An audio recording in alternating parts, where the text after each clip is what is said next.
I think now you know the answer to that question. Aye. But you've not done it the deep dive yet, which is you need to go into the big thing that you need is clarity, so that you know. When you were in the corporate world, it was 2-dimensional, it was linear. Yeah, very straightforward. So you looked and you looked down and you go, well, I know that I'm just going up the steps. So it was like going up a staircase. You know what? You know the step that you're up, and you just keep going up. You've not got any of this. Where now, when you're in this world, you've got roads. many different sort of strands that are going off. And the thing that you want to do is you want to know how best to play these strands. You not want to know the ones that you should do later on. You want to know the ones that are priority. But there's multiple strands happening at once. And that is the thing that you need the clarity, you need the vision for, because it filters out, it creates the priority and it filters out the ones that you don't need to do. So like ideal scenario is financial stability. Financial stability allows you freedom. Freedom allows you choice.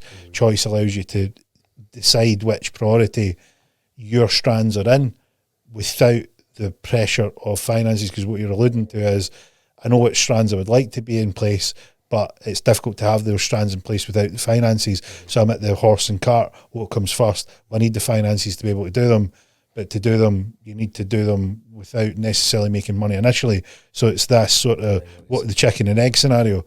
So what you want to do is get yourself a situation where, how do I get the finances and how do I operate the strands in the closest way that I can get them the way that I would like if I didn't have the financial element.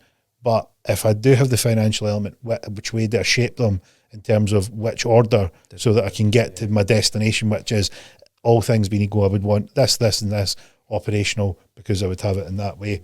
That's the way to get it. But to do it, you need to go through that exercise, which is most people. It's not just trial and error though, to an extent, isn't it? Like maybe not necessarily error, but it's like you get to those crossroads and you're like, what decision's the best decision to make? You got your framework, the framework's sort of the same, it might tweak, but you make the decision, you just start. Well, this is the thing that I'm noticing on the 6 a.m. calls, because in as little as 3 days, here's what's happened.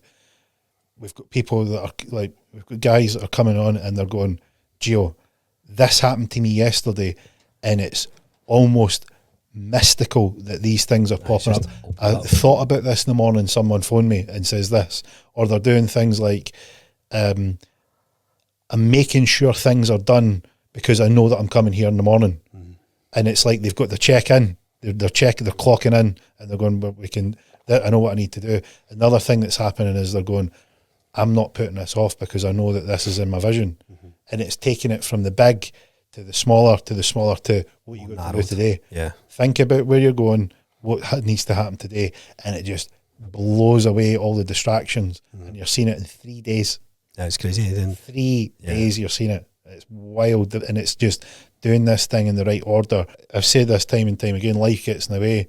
I've seen myself do it where I've went through the process of visualising, being really hardcore on it, being really structured, and then I never got to it yesterday, let me do it today, and inevitably you fall away, and then you realise that you're like, I'm not operating optimally, and then you go back to it, and then it's like, right, we need to institute this as not a should, but a must. Because should never gets done, must becomes like there's no decision on it. It must be done. And when I said to the guys on Sunday night, as I said, we'd put this in plan for a couple of months ago, and I never done it. And then Sunday night, it's like, right, geez, what to do it? We'll do it tomorrow. We'll do it tomorrow. We'll do it for a week. We'll give it a trial. And in 3 days, like the third one was this morning, and there's nobody going, oh, I can't be bothered doing this. Guys are ready. They are like excited, yes, because it's all driven to what they want to do, as opposed to. But you know what you're getting? You're getting group accountability. Everybody's holding each other to account in a positive way. No, the dirty accountability. We're like, what's up? How you doing? Like that. You know, you were talking on the gym floor. How you doing? What you training today? Genuine curiosity. But you want to see people doing well. You're getting group problem solving. Mikey's solving a problem for Christian. Christian's suggesting something to Danny. Danny's suggesting something to Joel. I'm like, right, look, and I'm overseeing it and going, I can see what's going on here. Accountability. And you're seeing the connection where you're going, I know somebody that you can talk to. Have you tried this? I know who you can do it. So you're getting networking, accountability, group problem solving, but most of all, you're getting high energy first thing in the morning. So see, before social media distracts you, because what do everybody do? They get up, WhatsApp, social media, Instagram. So draining that as well. I don't think people realise, like, when you're caught in that trap, it's hard to break the cycle, but see, when you break it, man, like, get outside, do walk and talk or whatever it is. Like, well, like, for instance, see, when, like, what I was saying to the guys in the calls, like, look, social media and things like that's a great tool, but like anything, if you use too much or use it the wrong way, it can be detrimental. So what you want to do is get something where you're using it effectively. Now, go on social media, but the reason data is a big thing now is that they want your attention, and you need to watch the call, because I explain how mind control and data are almost a mirror image of each other.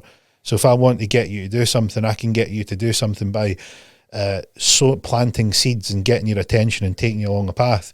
Social media is doing the same. The mind readers for the magician shows, and you'd look at it, it's not what they do in the show. It's like they got somebody earlier in the day to, like, whisper a code or say a number in their mind. It's like, I know what number you're thinking of. Well, see, the same process, because I explain the process of what they do. The process is, in very, very short, is let me put you into a state that I can suggest things to your subconscious mind.